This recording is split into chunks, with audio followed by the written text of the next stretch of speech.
Pagkakataon ito, hingin po natin ang opinion mula po sa isang political analyst sa katauhan po ni Professor Dennis Coronacion ng University of Santo Tomas Department of Political Science.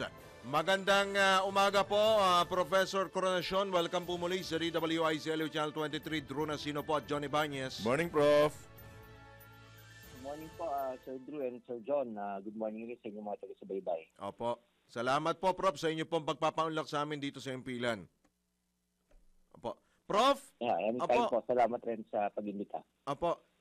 Kamusta po at batid naman napanood nyo ba yung pagpapalit kahapon ng liderato? Ano ho bang take nyo? Ano po bang basa po ninyo dito?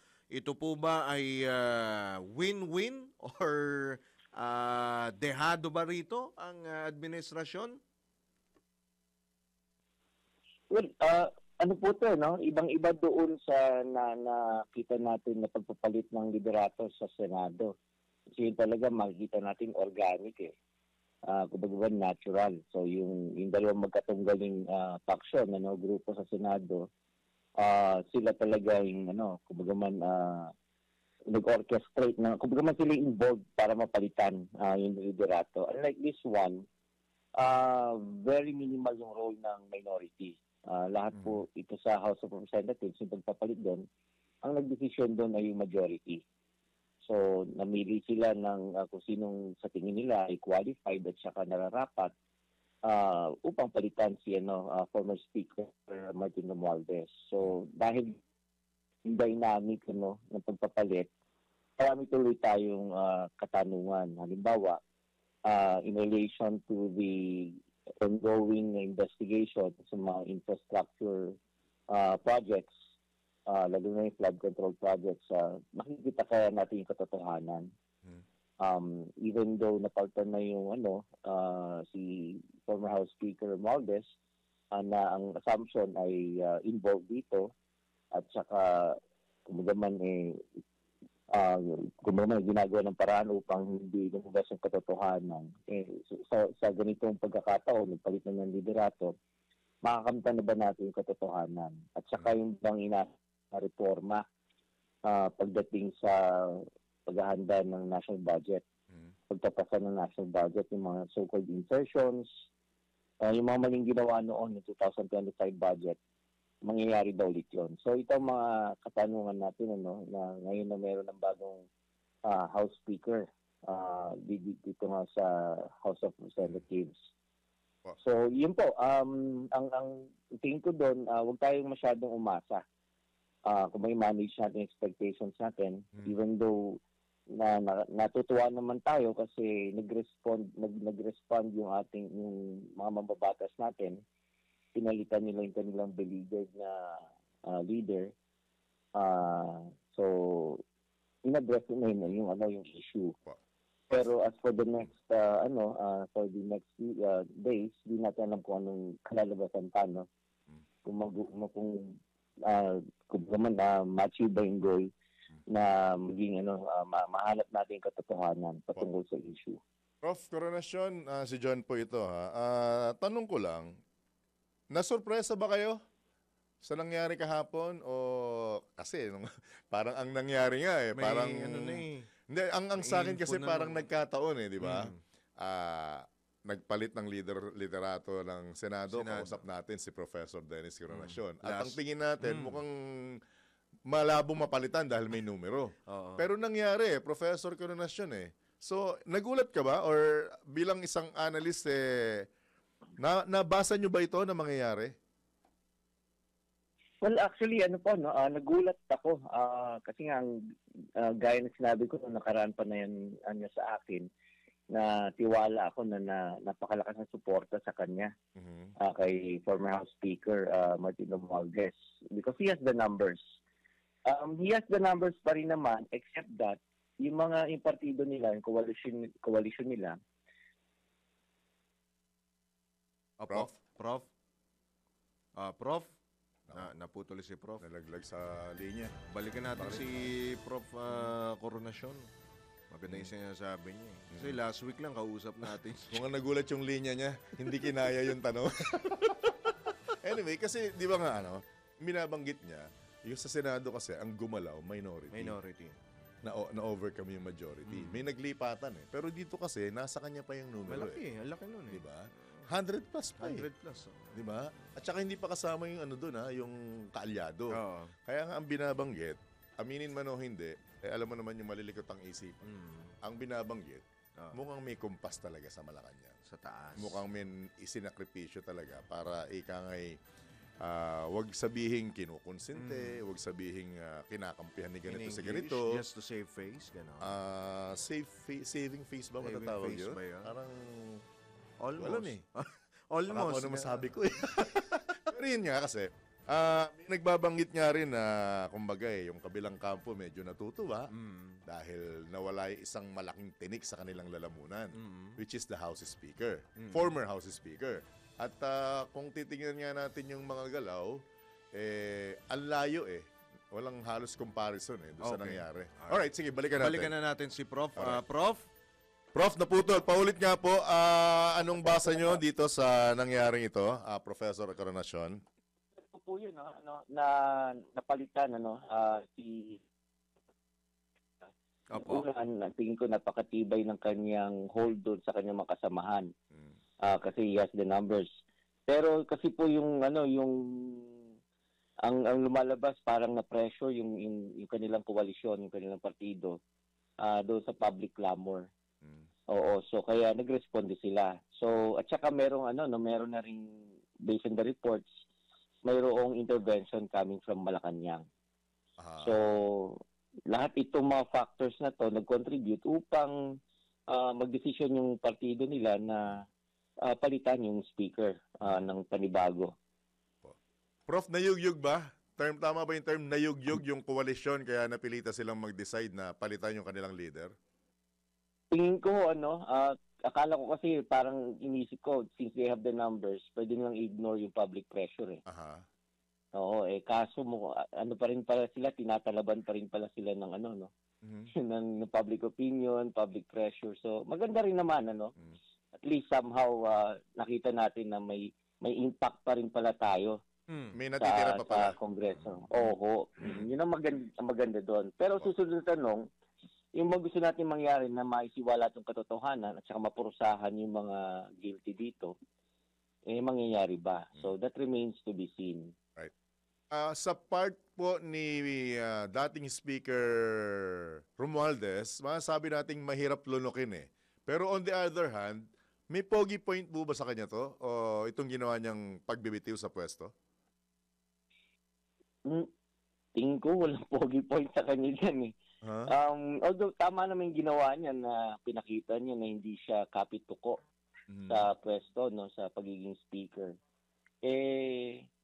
Pero masama pa rin ang tingin sa kanyang taong bayan eh. Kasi nga tingin nila parang dapat ito, tingin ng taong bayan involved ito, so dapat isa to sa mga maparusahan at makasuhan. So, I don't think na yung kanyang ginawa ay magkakaroon siya ng pogi points. Although yun naman ang tamang gawain, na kapag napapansin mong unpopular ka na, I think you have to step down. Opo. So tingin mo, Prof, ano ang overall impact naman nito sa administrasyon and of course kay Pangulong Bongbong Marcos? Lalo na nagsimula na itong ICI, Independent Commission for Infrastructure, at binanggit din ni Pangulong BBM na walang sisinuhin, walang kamag-anak, walang kaalyado walang dito kaibigan sa investigasyon na ito. Anong take po ninyo rito? Well, unang-una po sa lahat, kasi ang tinamaan dito yung institution ng House of Representatives. And dahil sa issue na yan, nawala ng tiwala yung publiko sa ating House of Representatives. So ito pong nangyari kahapon, I think is a small step in terms of rebuilding para manumbalik yung confidence, yung tiwala, yung trust ng mga Pilipino sa House of Representatives. Now, in relation naman po dun sa kay President Marcos, positive po yung tingin ko magiging nito sa kanya, epekto. Lalo pat tama kayo, meron siyang ganung goal, inumpisahan niya nung kanyang huling SONA na linisin yung kanyang pamahalaan ng na tanggalan ng corruption, ano. I think this is also a step towards that goal. Siya ang maaari magkaroon ng pogi points patungkol dito, no? Oo, siya, kung meron man magkakaroon ng pogi points, siya yon. Kasi pinapakita niya na seryoso siya. Na kahit pinsan niya, kaya niyang pababain sa pwesto upang matuloy yung investigasyon. At saka magkakaroon pa ng investigation ng ICI, yung itong Independent Commission. So these are all contributing to pogi points for the president. At mas magiging pogi si Pangulong Marcos at masasabi nating legacy niya yan kung magtutuloy-tuloy sa hanggang sa pagpapakulong sa mga talagang sangkot itong kanyang layuning linisin At maibalik yung gobyerno. pera. Opo. Tama po ba, Prof? Tama ho, just imagine yung optics nun, sarili mong kamag-anak, pinsan mo, napakulong mo. So, ibig sabihin, seryoso talaga siya. Wala siyang sinisino, no? So, kung magagawa yon, that could be a good legacy for him. Lalo pat kukunti na lang yung panahon niya bilang presidente, no? Ito naman tingin ko doable, eh. Although systemic yung problema, pero tingin ko doable. Right. After this, pwede rin bang nakapuntos yung kabilang panig naman? Yung kampo naman ni VP Sara Duterte dahil mukhang isang malaking tinik yung natanggal sa kanilang lalamunan after mag-resign ni dating Speaker Romualdez, Prof. Well, perhaps you can say that. Pwede yung sabi na puntos rin sa kanila yon kasi nga somehow yung napakalakas na kalaban nila ay bumaba sa pwesto bilang speaker. Pero pinagtataka ko no kasi I don't think na itong buong fiasco na to regarding the ghost projects sa infra natin ay naka-score ng malaki yung opposition led by the Vice President. Kasi alam niyo kung syempre yung opposition naghihintay lang yun ng tamang panahon na pwedeng na maibanat at posibleng pabagsakin yung gobyerno, yung administrasyon. Ito na sana yun eh. Ito na sana yun. Kaya nga lang, hindi nila nakuha ito. Kung na-miss nila yung opportunity and they're still continuing to miss this opportunity to become the dominant political force. Kasi, yung nangyari sa Senado na nakudeta pa sila, setback yun eh. Maganda na sana kasi na sila na yung dominant doon, yung Duterte bloc. Along with the others with the help of former Senate President Jesus Escudero. Pero natanggal pa sila. Tapos ito namang pagbabagong liderato sa House of Representatives, wala naman silang kinalaman dito eh. Wala silang role. Hindi sila yung gumawa ng pagbabago. So sabi ko sayang this is a missed opportunity. Ito na sana yung pagkakataon ng opposition upang mapagpatuloy yung momentum na nakuha nila bago mag-midterm elections, umabot na midterm elections, pero parang naudlot na yung kanilang momentum na wala na. Alright. Opo.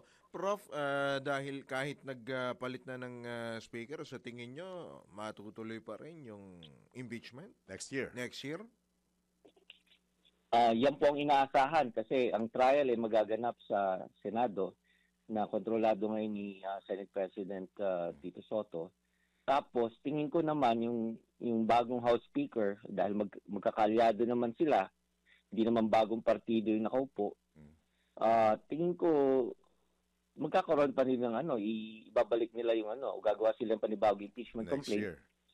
Na compliance sa Constitution. Pebrero. So tingin ko matutuloy. Kung mananatili itong status quo, itong mga nangyayari ito, ito pa rin yung House Speaker, ito pa rin yung Senate President, wala mang election, so yung composition bago pa rin, same pa rin. So most likely matutuloy yung impeachment trial. Yun nga yung susundot kong tanong, last few questions with your indulgence, Prof. Coronation eh. Nakikita mo bang matibay itong liderato ng Senado o nakakatakot din na anytime pwedeng magkaroon ng palitan na naman?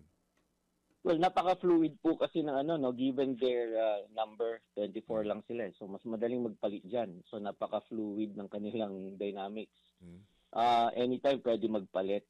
Pero yung tingin ko po ano no, even though manipis yung ano yung kumbaga man yung kinatutungtungan ni Senate President Tito Soto, pero the reasons behind kung bakit yung mga yung majority of the senators have supported him, tingin ko matibay naman po. They have their own respective reasons, pero yung yun ang pinanghahawakan niya na ni Senator Tito Soto. So kung ano man yung mga pinangako niya doon sa majority niyon, dapat isa katuparan niya yun upang manatili yung kanyang suporta nila kay Senate President Tito Soto. Napaka konti nga, tama. Suppose naman doon sa 19 nung nakaraan, ano, dito 15 lang. So, mawalan lang yan ng siguro 4. Apat o 3. Baka delikado na siya. Yung isa doon sa lumipat nung nakaraan, kapatid pa nung sinasabing magpapasimunong gusto maging Senate President uli Di ba? Oo. Mawala nga lang sa picture taking kung ano yung iniisip ng mga tao. Ang ligot talaga ng isipan ng mga kababayan natin. Prof, nga pala, bago ka namin bitawan, baka meron ka mga nais na panawagan, mga gusto mong payo, of course, sa linggo nga September pala. 21, September Prof. 21, Prof. Anong basa mo dyan? Opo, siyempre, tayo po ay sumusuporta sa kahit anong initiative upang sugpuin ng corruption. Ano? Kaya ako, personally, pupunta ho ako dyan. Sa eskwelahan lang namin, medyo naano lang kami kasi opening ng UAAP. Yun lang. Yun ang aming... Oo nga pala, UAAP nga pala. Mas marami pang manood doon sa loob. Alright. So, Pero basta, anti-corruption, suportado po natin. At saka, siyempre, hindi porke nagpalit ng mga liderato, tapos na ang laban. Hindi dapat manatili tayong vigilant, mapagmanman. At, sana ang goal natin kasi is makulong talaga yung mga involved. Mga dapat. Right? Opo. Okay, marami pong salamat Professor Dennis Coronacion sa inyo pong oras. Uulitin po muli. Magandang umaga po, Good Prof. morning. Ingat po Ingat kayo. po, Salamat God bless. Good luck. Thank you po. Salamat po.